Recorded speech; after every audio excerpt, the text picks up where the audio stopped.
Good afternoon. You've joined us here on Likeable Science here on ThinkTech Hawaii, and welcome to another episode of ThinkTech, another episode of Likeable Science here on ThinkTech. I'm Ethan Allen, your host, and with me today is Alexander Felix, the founder of OneBox. And Alex and the OneBox are actually both here in the in the studio with us, and as you can see, we've got almost a third guest here. You know, the OneBox, and we're going to be playing with this in a little bit. It's a very cool tool. We've been having a lot of fun getting it all set up here, and you're going to see. But it's more than just a fun play thing here.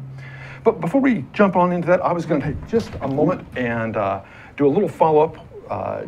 Jay Fidel and I did a special show a couple of days ago on Wednesday, talking about the water issues in Flint, Michigan, and the sort of horrible issue of all the lead in the water. And I was looking a little more into that and found that it's unfortunately not an isolated case. There are actually a lot of other towns and cities in Michigan that have higher percentages of their children showing high unacceptable blood lead levels. And this is just, it's an awful kind of situation, because every time that happens, I mean, it's a detriment to kids' lives. It's permanent impairment that we're talking about. It's huge societal cost, because these kids are liable to have more issues. More of them will need to be in special ed. More of them will likely have unfortunate encounters with the juvenile authorities and/or adult authorities. Social service agencies will need to be involved. I mean, the societal costs are just massive. And it's not even just Michigan. Other states have much higher levels. Pennsylvania is an outstanding example. Something like 8% of the kids that were tested in Pennsylvania have blood lead levels that are unacceptably high. And even the EPA, who sets these levels and sets a blood level of 5 micrograms per deciliter for blood, for lead in blood, which is seemingly a very small amount. Basically, the EPA says there is no safe level. There's no such thing as a safe blood level. 0 is the only safe level. So it's really frightening. The surveillance in our country is not very good. The same article pointed out that in Texas, with about 6 million kids under the age of 10, they have, I think, tested 184 kids in their last round. So the testing is really not sufficient. The levels being found are unfortunately high. It's not from the water in a lot of these other places. It's from things like lead pollution left from old industrial processes, and the classic peeling old lead-based paint. Any place where you've got old housing, apartments, homes where they were done in the 40s, has typically lead-based paint. Lead was a miraculous stuff to put into paint. It makes the paint much more durable. People fell in love with it, used it everywhere, without any realization of its bad effects, particularly once it starts flaking off and peeling away. So we have this sort of silent epidemic showing up now. So Flint, while it seems like this awful thing, was really just the tip of the iceberg. Hey, and on that cheery note, let's start looking at this OneBox a little bit more. Now, Alex calls this the OneBox, Ona being, I guess, the Hawaiian word for sand, right? Correct. Because as you can see, when he's playing with it here, it's basically a sandbox. It's a box full of sand you can sculpt around, you can dig valleys in and pile up hills on. That's right. And he's been doing some calibration here, I guess. Yes. Why don't you tell us a little bit about how this thing came into being? You know, what was the idea for it? So this was originally created by a couple of Czech scientists, kind of perfected by some Russians. But the guy in the States that really brought it to life was Oliver Kralos, and he's a professor at UC Davis. And so he kind of introduced it to the US, to education systems, and it kind of just really took off, people building their own systems all around the world. He helped design the code, and so what we're doing here is we're actually calibrating this so that these points will match exactly from the projector and the Connect sensor. So if I press this, there should be a red laser following. There it is. Oh, okay. So there's a lot there, yeah. So let's make sure it follows. Ooh, a little off. Okay, so we got to recalibrate here a little bit. It's a little off, so. Again, this is called OneBox after the Hawaiian word ona. For sand. Yes, correct. Although it looks when you see it in standard American English, you would call it the OneBox. Yeah, exactly. But we love that play on words. Right. and yes, there's something wonderful about this idea of a sandbox.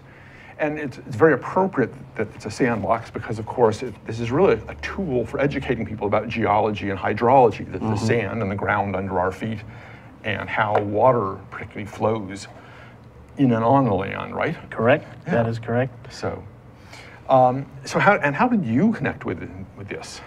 Well, originally I built it because I worked for a planning group, HHF Planners, and we had a one of those.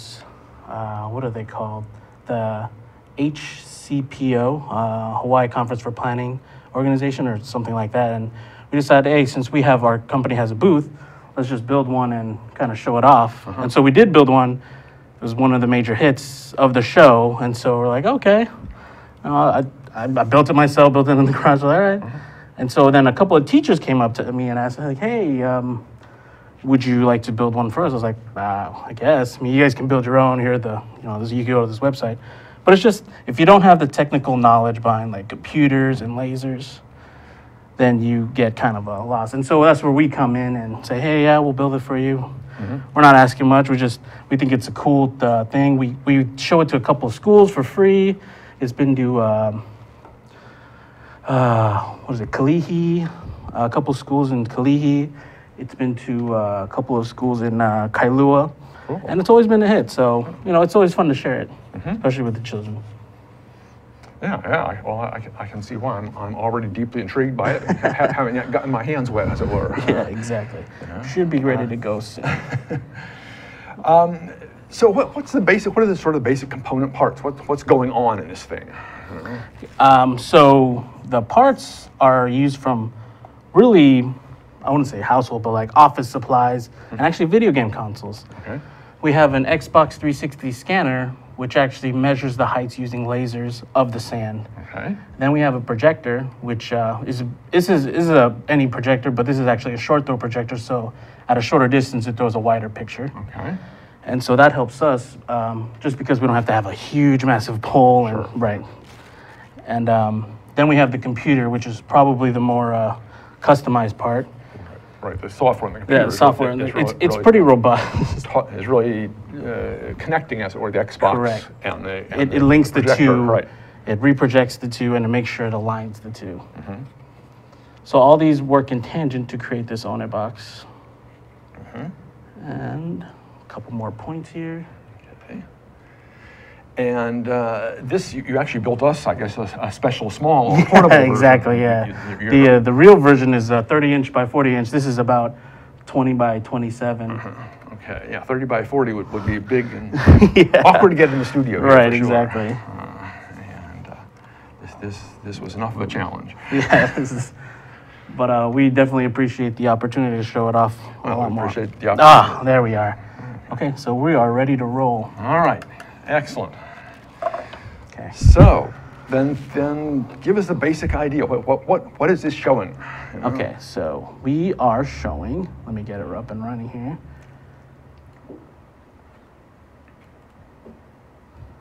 We are showing.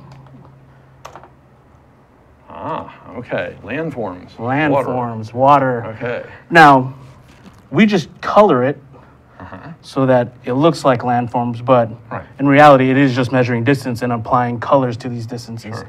So as you adjust the sand, or in this case, the landform, the topography will adjust as well in real time. Okay. Okay. So I don't know if we can dim the lights. I don't know if we'll see better. So I think we've got a pretty good image there on the screen, but. Okay, yeah, there you go. That's good. So, that is, may I? Yeah, go ahead. Yeah, I mean, this is for you guys.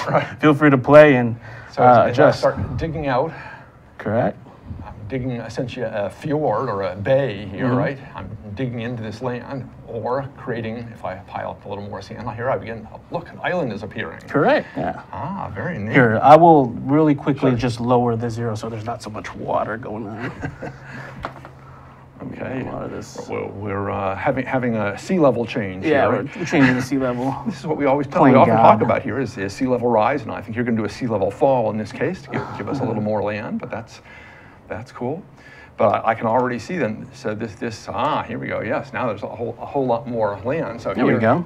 Now if I start digging in here, I should eventually be able to get water starting to appear in here, right? Yes, there we go. Right. Okay, look at that. So, and then you can see, can I make the two bodies of water join? Look at this. As I clear the sand out, I get, it's a little bit on the edge of the screen here, but I can actually probably do a big one right through the center. We can just divide the island. Yeah, let's divide the island. So I'll just divide this island and get water. So basically, this is saying that there's a sea level or a level at which a water table, as it were. We dictate that level in the programming. But then, as the land changes around it, all the colors change. Yeah. So that's about 50% of the program. Okay. Cool. The other 50% is the water simulator. Okay. And so if you make your hand into a cloud, you should start seeing waterfall. Oh, look at all the purple here. Yes. Yeah. So that's the falling water. Correct. Oh, so we can bring a cloud. It's got to be kind of at a certain height over here, Okay. a little higher, a lot higher. Okay. Otherwise, it's just going to read your hand as a landform. Oh, I see. You've got to get your clouds up to a certain level. There you go. There you go. And so the water follows the contours, follows with that. So the water comes down here. Let's maybe do it over here where the camera can pick it up better.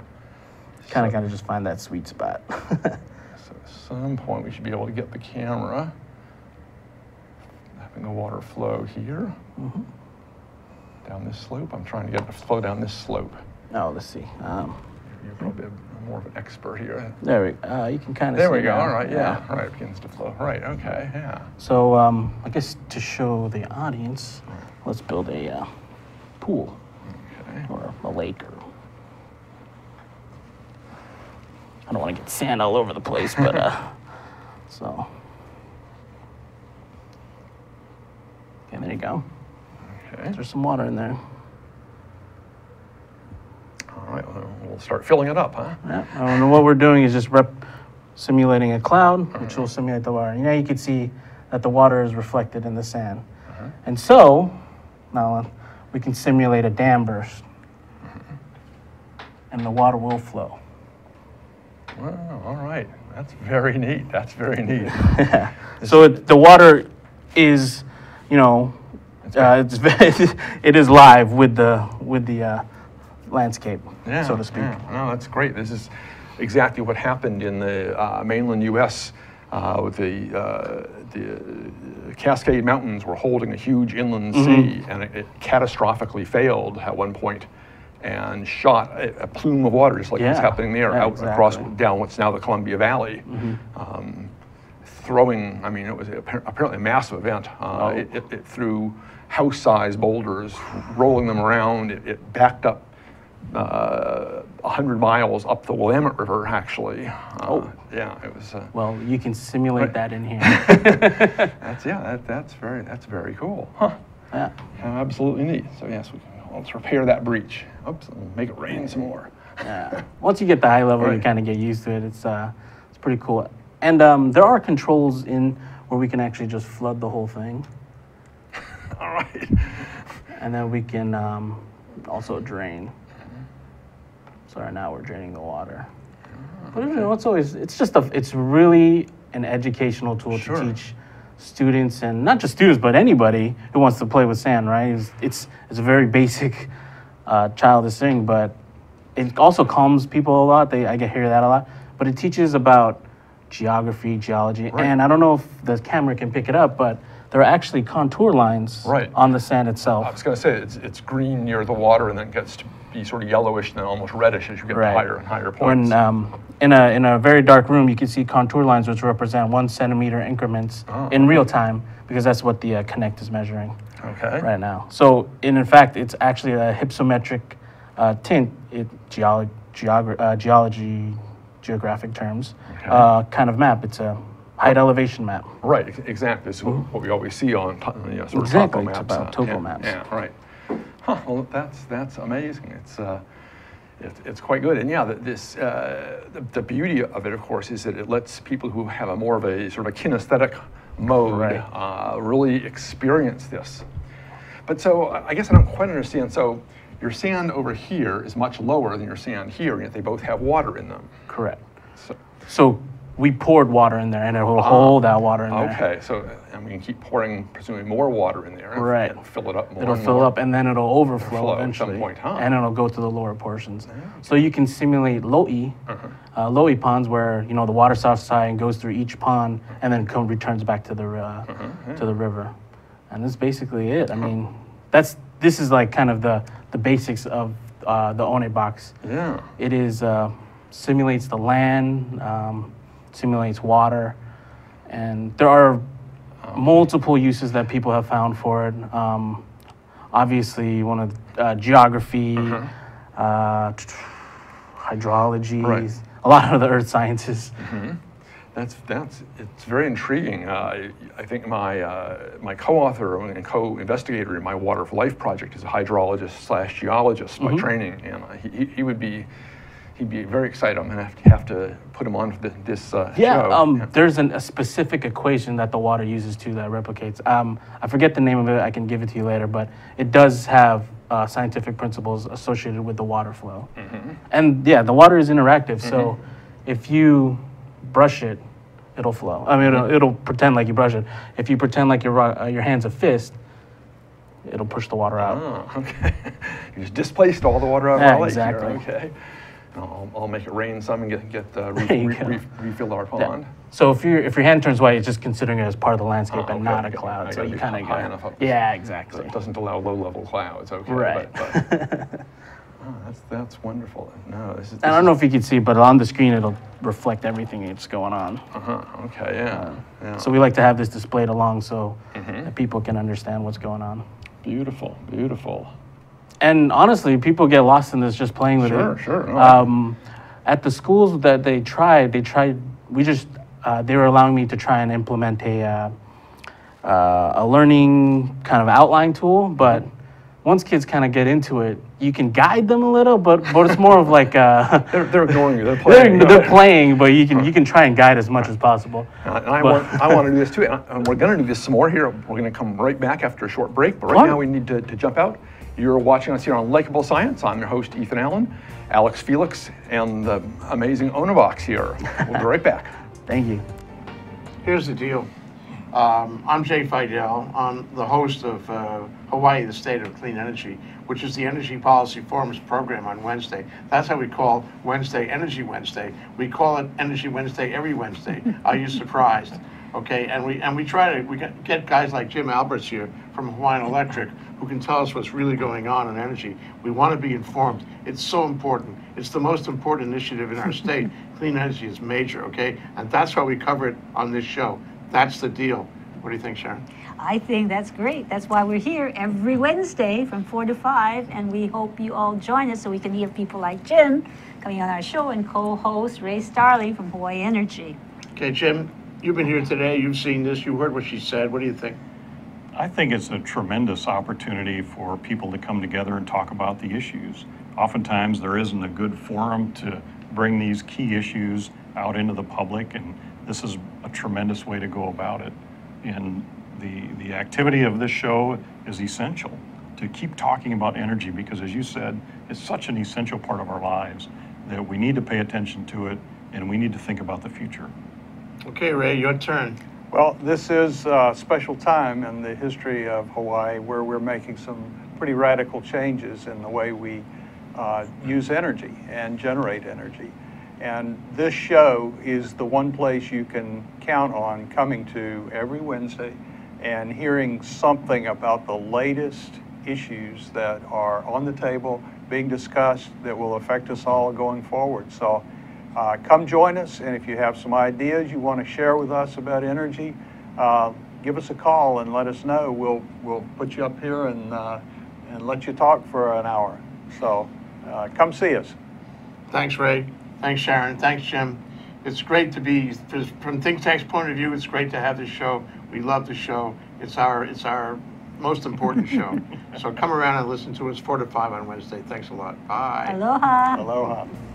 And you're back here with us on Likeable Science today. I'm your host, Ethan Allen, and Felix is with me today, the founder of OneBox. Yes. The Sandbox in Hawaiian here. This is the Hawaiian OneBox, and we have one right here in front of us.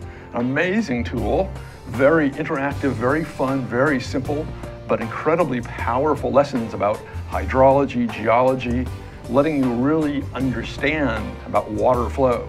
So we have here now in it a lake, basically, in a mountain, a typical crater. And again, we can just break this out and cause a catastrophic failure, and the lake catastrophically drains. This is a beautiful example of what kinds of things happen in nature all the time. Water pools in various places and is held, as you can do, and you can hold it at different levels depending, again, this model doesn't quite get into the permeability, impermeability substrate issue, which is, of course, really critical here in Hawaii. But it shows a number of the basic principles incredibly well, and is, I have to say, very compelling. And you get to make it rain over things, and can bring more water into the whole system. So you've done this at schools, you say, and you've done you've done it at trade shows, and I'd imagine all the people who are tired of sitting around listening to talks at trade shows, and just probably line up behind this thing. And correct. I mean, it's the biggest draw is that it's interactive. You mold the sand, and unintentionally you kind of just learn how some sort of science behind it. And people just love it. And it's very experiential learning. As you play with it, you sort of see what it will do. And you receive that info, right back at you, right in your face, and you learn and how changing the landscape will affect. So I can make a little island in the middle of the lake here. There we go. Yeah. Beautiful. Look at that. It's just, it really shows you about water seeking its own level, and how how you sometimes look at the topography and think it looks crooked, and you realize it's the ridge lines that are crooked and the water is level. Yeah, exactly. Beautiful, beautiful. I don't know. That shows up nicely there. Nice little island here. And then again, if I let's see, maybe on this side I can make it rain more, and we can fill it up and see if we can drown the island. It's just, every time you start playing with it, you just want to do more and more different things with it. Probably need to go closer. Yeah, there you go. Let's see, oops, okay. There you go. Getting a little bit, there you go. Getting a little bit in there. Right, getting some water in. Yeah, so I mean, you could do beautiful things, because you could, in theory, sculpt a rough Hawaii island, say, and say, what happens now if sea level rises? And you can actually adjust in your computer, you can adjust your sea level, right? Correct. And, or what happens, what would this island have looked like during the last ice age, when sea level was quite a bit lower? And there's they're more and more finding there's a great deal of interesting archaeology that we've not been exploring because it's below sea level. It was the old coastal communities during the last ice age, which are now well underwater by hundreds of feet sometimes. So you could really, I just see amazing. A lot of potential, right? Yeah, amazing potential. And that's one of the wow factors, is because his colors, his brightness, his moving objects, and the interactivity, and it's hard not to be captivated by it. And it's one of the greater learning tools that I've seen implemented. And so, we're just here to share with why we hope that people can build their own and learn about it, learn the technology behind it, because it is, interesting. But, if you don't have the resources, then, get in touch with us, and we'll try and help you out. That's all we're saying. Yeah. But, I mean, there's a lot of help online to help build your own, and it's not much. So there's a whole OneBox community. Correct, right. There's a whole community that builds these things, and it doesn't require much. Probably just the computer is the largest portion, but other than that, it's right. A projector, a little Xbox controller, and a box of sand. Yeah, exactly it. The last is the tricky part. But and it's nice because it's very, I love this idea because it's very simple, it's very free form, it lets the learner take control of their learning. Correct, yes, we found that out with the students. It's hard to, we just guide people to what they want to learn, and they'll just play with it on their own. And it's like, okay, what did you create? And, you know, what kind of landform is that? Oh, it's an island archipelago. Right. Yeah, it's really fun. This is almost an oxbow lake there now. Yeah. But yeah, and again, you can create very, do very flat landscapes, and you know, it doesn't all have to be mountains and valleys, right? Yeah, exactly. They can be very flat and the everplains. Right, and we'll just sort of see how the water settles on that, and of course it does. It spreads out much more, and yeah, you could draw a wandering river valley through it, right? Yes, exactly. No, I see this as beautiful. It gets past language barriers, right? If you have kids who don't know English, but you want to get some of these same concepts to them, a quick little demonstration of this and let them loosen it. And exactly. Actually, the interesting thing, while we were showing it at NOAA, there was the Hawaiian School for the Deaf and Blind got their hands on it, and they loved it. And you know, people understand these things once they see it, once they touch it, and what's exactly happening. And one of the byproducts is they learn. So you know, you can't argue too much with it. No. This is, you know, you wish that this kind, and actually seeing this makes me think you could use the same kind of technology to build other things that would do beyond hydrology and geology, right? You could get the same kinds of technology working to have people building, say, on a molecular level, and having simulated molecules they could push around and push together. Yeah, that'd be a whole spin-off of it. Wow, utterly amazing, utterly amazing. I just want to keep sort of messing with it, you know. That's exactly the point, and that's what it helps to bring out. Yes, there we go. Huh. Yeah, that's very cool. So yeah. Now, I suspect people seeing this are, you know, want to touch base with you. So how do they find you? How do they find the community? Well, we're on Facebook, OneBox Hawaii. It's spelled like OneBox Hawaii. Okay. You know, you can look us up there. You can contact me directly. I'll give you some of my contact information. Okay. But you know, even if you don't want to purchase one or buy one, we go to schools for free. And we let them borrow for a week just for the students to test out and have fun with them. So far, the schools that we've done it and they've all loved it. We just find, you know, kind of the one person, that one contact with the school who's able to kind of just watch over it, and they set it up in the morning. All throughout the day, classes go through it, and it's great. I'm tied in with the Hawaii Science Teachers Association, so I ought to show this to some of these people. They'd probably take it and run with it. Yeah, exactly. And you never get it back. You know? We're going to do I guess there's a science fair coming up at Kapiolani Community College on the 14th, and so they invited us, and I was like, yeah, we'll come and show it off. So I'm thinking we're trying to develop a large one where kids can actually sit in, because the limit is the sensor right now. Okay. So we're trying to figure out a way so that, you know, we're going to be under a tent. Let's try and make the largest square foot amount possible, because, you know, kids can walk in, they'll see themselves in their contours of themselves, and they can play with the sand and see what's going on. Yeah.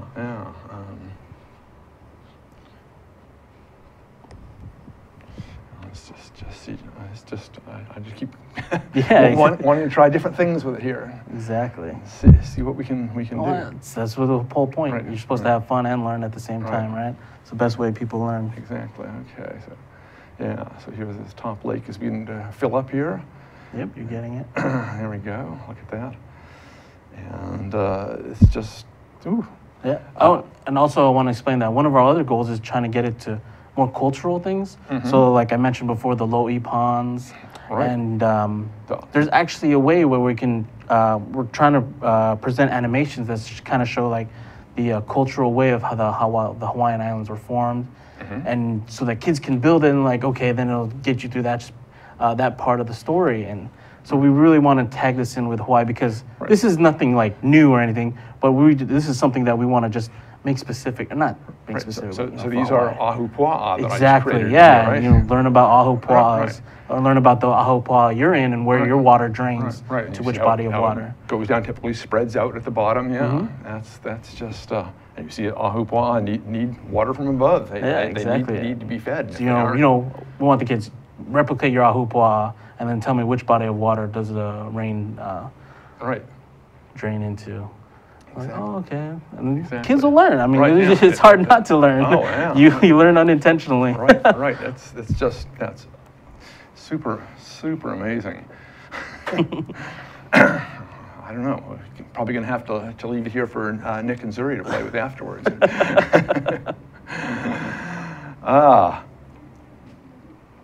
This is. So I mean, I see. So you developed this initially because you're in the whole planning business, and you just thought it would sort of be a fun. And it's sort of a planning tool. You could see. I build maps a lot in work, and I was like, yeah, it's a map. It's a living map, right? Yeah, And so then when people start playing, I'm like, well, wow, this is pretty cool. I'm like, yeah, it is cool, right? And they're like, oh, you can teach this and this and this. Like, yeah, you read it like, oh, that's what they're using. But then when you see it and play, you're like, then you kind of start seeing the possibilities and everything like that. Exactly. So I saw your video and then said we got to get this thing in here, and I appreciate your sticking with it, building us a special version that's portable and all. And this has been absolutely amazing. I just want to sit here and play with it for hours. But unfortunately, our show is wrapping up to the end, and we're going to have to take off. Alex, thank you so much. No, thank you very much for having me on, Ethan. OneBox Hawaii. Yep. You can find him, find the community, and build one yourself. Get him to come to your school. Yeah, we come by for free, we drop it off, and to see if you like it. There we go. Thank you so much. No, thank you very much. And aloha. Aloha. We'll be back with another episode of Likeable Science in a few weeks. Take care. Bye-bye.